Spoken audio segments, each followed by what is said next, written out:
Yuna walked toward her parents, her steps slow and heavy. Her father looked at her closely, immediately noticing the redness in her eyes.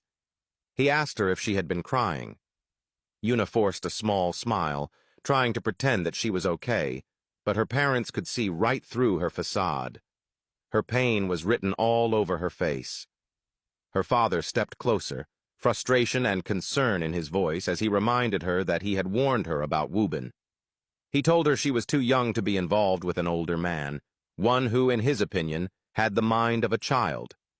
The fact that Wobin had the audacity to walk around hand in hand with another woman, completely shameless, only proved his point further. Yuna, hearing those words, felt her heart sink. She struggled to hold back the tears threatening to fall again. Her mother quickly reached for her hands, urging her to calm down. She tried to console her, gently suggesting that it might all be a misunderstanding, and that once everything was over, Yuna would need to sit down and have a proper conversation with Wobin. But before she could say more, her father interjected sharply. He declared that there would be no conversation, no second chances. He firmly stated that Yuna would never see Wobin again, and that he would not allow it. Yuna nodded, quietly telling them that it was okay, and that they didn't need to worry about her.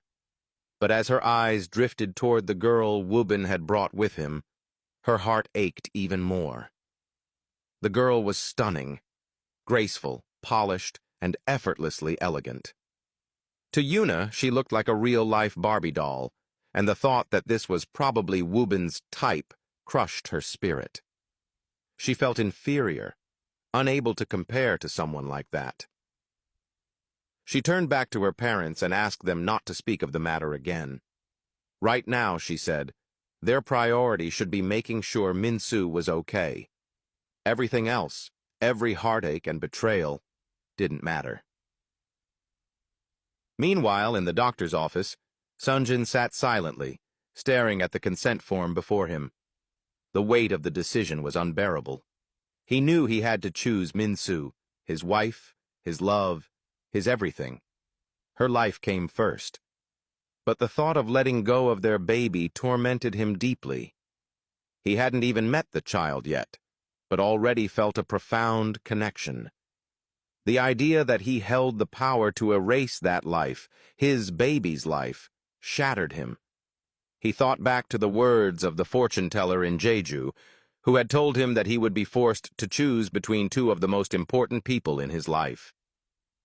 In that moment, the prophecy felt frighteningly real. What pained him even more was the vow he had once made, to never let Minsu get pregnant again. He hadn't wanted her to experience this kind of agony ever again. And now he feared this might be their only chance at having a child. Unable to hold back any longer, tears began to fall freely from his eyes, soaking the form on the desk. He reached for the pen, his hand trembling, and moved forward to make his final decision. Time was running out, just as the midwife had warned. Just as he was about to sign, the door opened. Wobin entered, calling out to him.